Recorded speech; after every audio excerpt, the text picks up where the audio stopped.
I've got that stacked dry fit in there. Got a T there about 3.5, almost 4 feet up off the floor. That's threaded for a clean out. Then it goes up to a 2-inch T for the drain for the sink and stuff like that, whatever's in the kitchen. And then I've got a sanitary T splitting off to go into the addition on the house and then go up through the floor to the next floors up above. So that stack, that second piece there, looks like it's bent. It is bent. This ABS pipe is really expensive in this town. I think it was like 80 bucks a stick, something like that, for a 10-foot stick for 4-inch pipe. Well, I bought a couple of them here, but when we went down and bought the septic tank, I bought 5 or 6 sticks of the ABS pipe to bring home because it was a lot cheaper down there. We were shipping stuff anyway. Well, that was a frugal thing to do, except for the fact that that pipe was stacked up out there in my wood drying shed on the side that faced the bathhouse when it caught on fire. So all that pipe got hot and misshapen. Some of it's unusable except for maybe a drain pipe or something like on a gutter or something like that. I might be able to use it somewhere, but this piece happened to be good on both ends. It would fit on both ends and it's not too badly misshapen, but it does have a bow in it.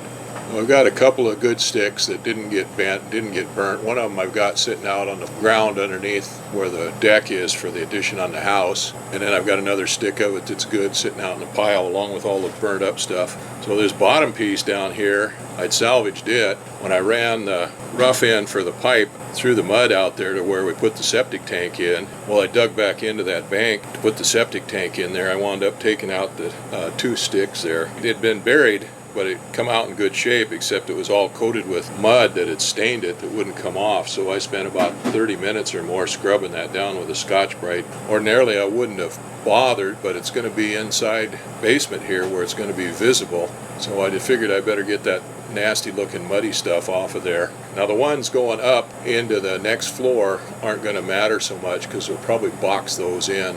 This one's going to be pretty much exposed. I'm not going to be able to go to the trouble of boxing it in. So I think that ABS pipe is pretty common in septic systems or drain fields now. A lot of guys are using the PVC pipe instead of ABS, and it's white instead of black. I don't think it's quite as strong as the ABS. I don't know. Never done any testing on it or anything. I don't care. They just know that this is what we always used.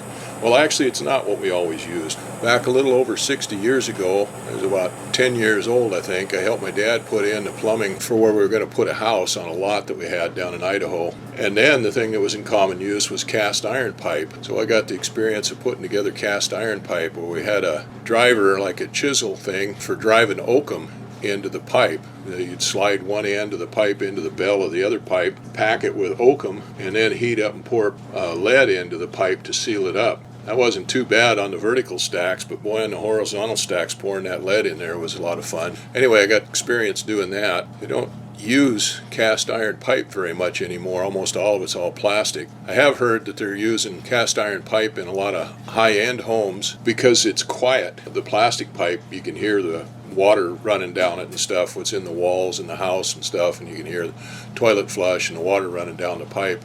And the cast iron pipe quiets down that noise, so a lot of high-end houses are going to that, mainly just for the stuff inside the house. Everything underground is still going to be plastic of some kind. So that is rough fitted in there. Don't have it glued in yet. I'm going to take that out now, and then I'm going to go ahead and run the PEX pipe, and I think I'm going to cut a hole through the floor for the extension on this pipe to go up through the first floor, and the same thing with the PEX pipe. So I went upstairs and cleaned out all the stuff out of that one corner of the house so I wouldn't drill into anything when I drill through the floor there. Like, that's what I'll do now. I'll go ahead and mark that where the holes are going to be and go cut some PEX pipe and bring down and fit up that PEX pipe. Well, that corner looks a whole heck of a lot better now that Judy's got it painted. Well, I got that pipe in there and all glued up.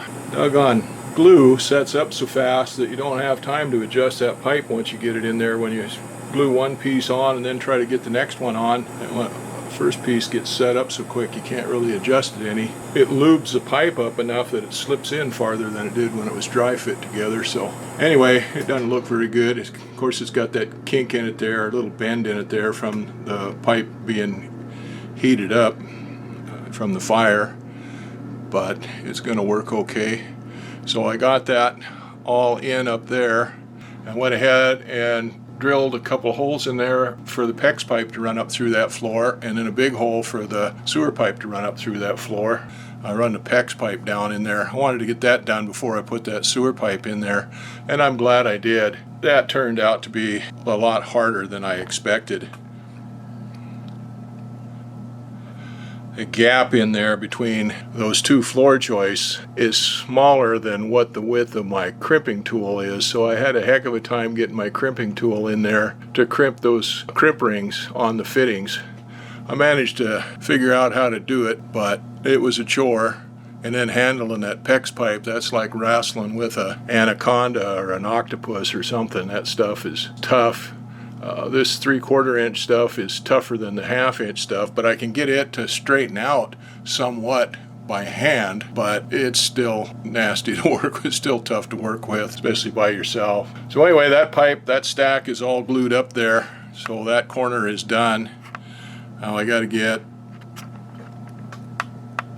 this piece down here set up for the drain for this utility sink. I had that pipe down there for the drain for the washing machine, but it's too high for the utility sink, so I'm going to have to change it and drop it down there to where that elbow that goes into the soil stack goes down. So got a little bit of work to do on that, and I probably just as well get that done before I put that toilet in. It'll be a lot easier to work on it without the toilet in the way. And then I've got to hook up the water supply for the toilet there. I've got the blue PEX pipe that I ran when I set up the shower here. I've got a long section of 1/2 inch PEX pipe there. I have to run it down and put a shut-off valve on it or something, and then run the line over to the toilet for the running over to the toilet.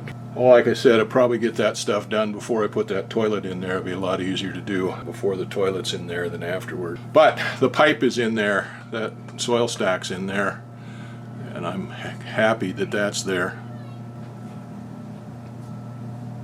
I repositioned that 2-inch drain line, dropped it down quite a bit. I had it hooked onto the wall right down here with a clamp.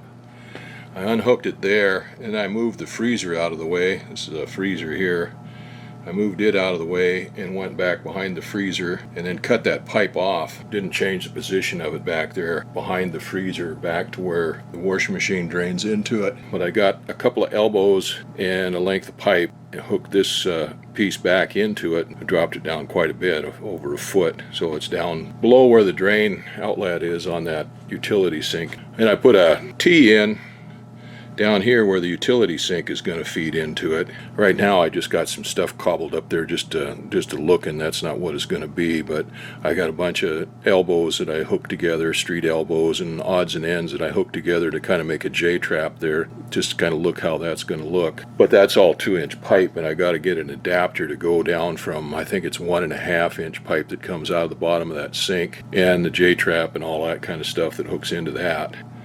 And I went down there and I had a J-trap or a P-trap, whatever you want to call it, set up in the end of that pipe where it went into the soil stack. Well, I cut all that off, and of course that left the pipe just a little bit short. Putting the 2 elbows in it plus that T lengthened that pipe out some, but not quite enough to make it go straight into that T for that soil stack. So I got some 45s. I got a 45 and hooked on the end of that, and then I got a length of pipe, forget what it is, 7 inches or something like that, between one 45 and another 45, and then another short piece to run between it and the T. So that finishes that off pretty good. I got some hold down clips and put on those 3/4 inch supply lines. This is going to be the supply end of them, but I just got them hooked up there right now so they're kind of out of the way, to get them against the wall and out of the way. And then I got a 90 and set up on that 1/2 inch pipe that comes out.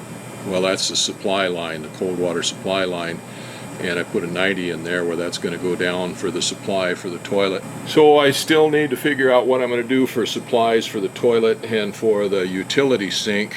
I've got the little 1/4 inch shutoff valves, but they don't attach into the wall, and I was kind of looking for some shut-off valves that I could screw into the wall, but I can't find any. The ones I've got are just hooked right into the PEX, and they're going to be loose. So I've got some 90 PEX to half-inch pipe that have ears on them to screw into the wall, and what I think I'm going to do is put those on there and then run my supply lines to the utility sink and to the toilet off of those. That way they'll be firmly attached to the wall. But if I do that, then I got to go to town and get the right kind of shutoffs and stuff for that. So I've got to go get the P-trap and all of that stuff for the utility sink for the drain, and reduce her down, go from the 2-inch to the 1.5-inch pipe out of that. And that pretty much does it down here, and I can put that toilet in. I've got a threaded cap to go in that clean out, but it's stuck in where it was before, and I can't get it to come loose. I don't know whether it ever come loose or not, but I got to get one of the new cap for that too.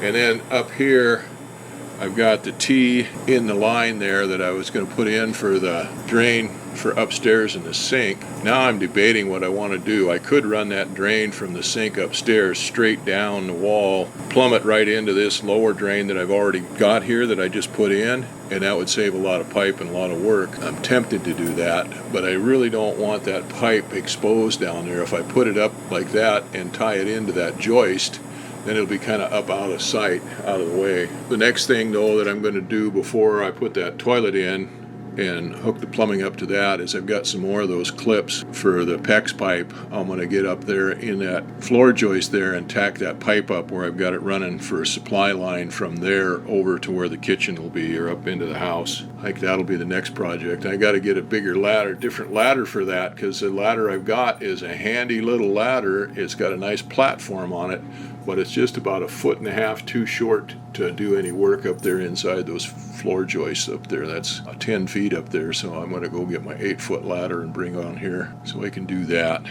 Anyway, there's still some work to do here on this. It's coming along. The weather got pretty nice for a little while. We had sunshine, got up to 80 degrees one day. Clear weather, it dried up real good.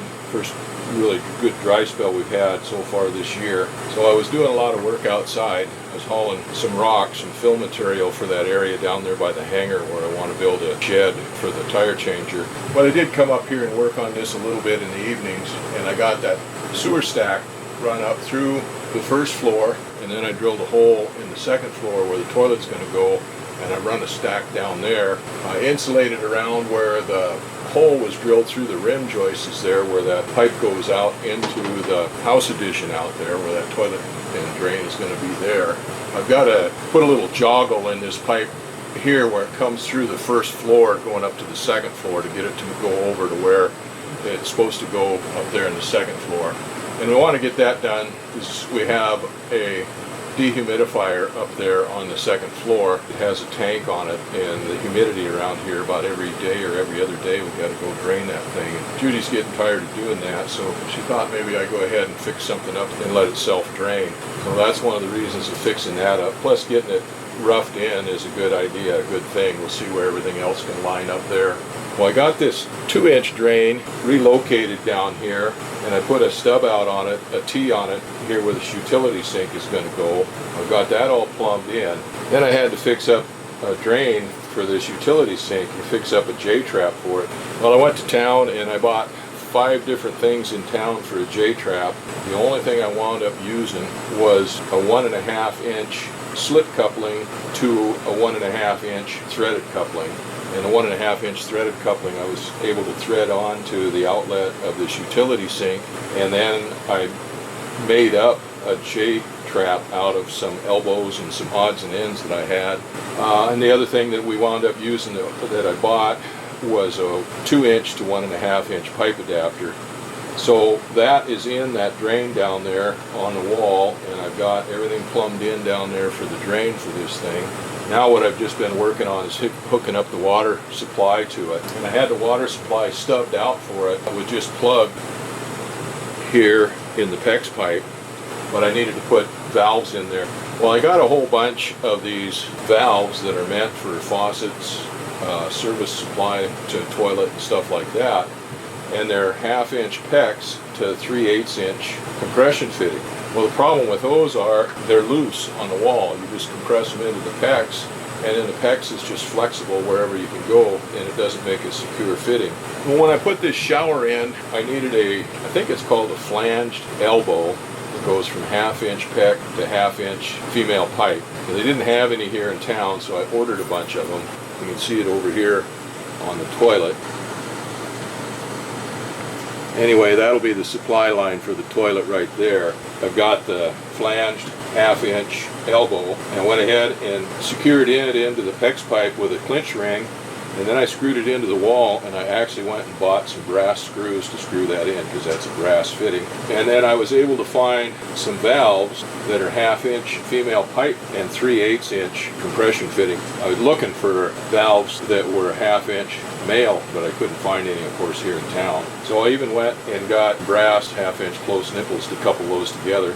You can't tell they're brass close nipples now because they've got so much Teflon tape around them that just covers them all up. Anyway, that's what I got. That one there is for the toilet supply. And then I got the two of them over here hooked up for the utility sink supply. So I guess it's time to try this out and see how it works. Well, I've got the valves closed up on these. We'll go ahead and turn the main supply line on. Now I turned the shower on to relieve the pressure on these lines before I cut the hoses off of them. Well, a couple of them I was able to stick in the sewer pipes and let them drain in there, and the one I just let it drain onto the floor and I let it soak it up with a towel. Anyway, the shower came on and it's got pressure in it now, so I know everything works here. I'll look and see if there's any leaks. So I got a little leak in the cold water pipe coupling in the close nipple. I'll get a wrench and tighten that up a little bit. Now the toilet supply valve works. I don't see any leaks on it. Of course, it was just full of air, so I just let some air out of it, and we'll see if it leaks any at all. Okay, I got leaks out of both the hot water supply line and the cold water supply line, so I'm going to pull that sink out of there, tighten those valves up, the couplings up on them. They're leaking where the nipple goes into the brass elbow, so I'm going to go ahead and pull those out of there, and tighten those up, and see if I can get that leak to stop. Well, I got the toilet supply valve and the cold water supply valve for the utility sink both to stop leaking. I had to tighten the heck out of them. But I can't get the hot water one to quit, so I'm going to have to turn the water off, relieve the pressure on it, and take that valve off of there and put some more Goop-N-Pucky on it, some more thread sealant on it, and see if I can't get it to seal up like that. I took that valve off the hot water side there.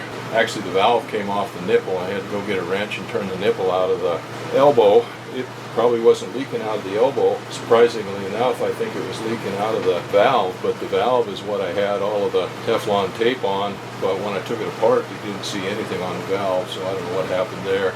Anyway, I dug out some regular pipe dope and doped it up real good, put it back together, and it looks like it's not leaking, and the other two are not leaking. The toilet supply valve and the cold water supply valve aren't leaking. So, I guess it's time to try this thing out.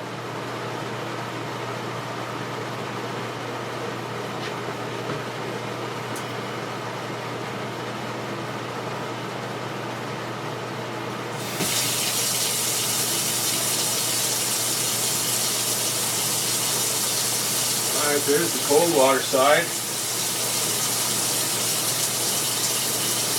Get water in it now. I turn that valve off on the faucet and see if we got any leaks in it. I don't see any water coming out of the pigtail hoses here. Still no leaks on the hot water side, so let's turn that on. Alright, we got good hot water.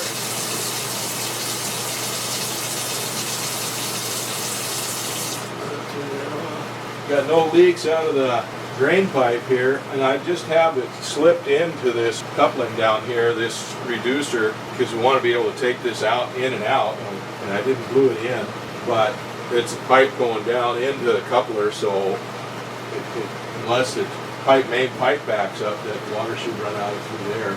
And I don't see any leaks or anything out of the drain pipe, and I don't see any leaks out of these supply lines. We'll let it sit for a while and come back and look at it again, but it looks like we got the sink. Now the other thing I did today is I put a shelf up there on the wall and put my dehumidifier up there on the shelf. The drain for it comes out on this side over here. I did have it just running down into the septic tank, into the septic line, and then just stuffed a bunch of rags in there to keep the gases from coming out of it. Those are all going to be sealed up, I think, and I just run the line, the drain line down, and we'll run it right into this utility sink here. So that pretty much does it for this much of it. The next thing to do down here is to install the toilet. All I need to do is get some help and get it over here and put the ring in it and stuff and set it down on the toilet flange and bolt it down, and it should be good to go. Anyway, that's enough for today. I'm going to go see if I can get some dinner. Got to turn my water heater electricity back on the water heater, so I got hot water in the morning to take a shower. I've got to fly again tomorrow. Well, anyway, I'm happy with that. That works so far. That'll be good. It'll wash my hands and stuff down here as well as other things instead of going out, rinsing them off and out one of the buckets that's underneath the eaves of the house.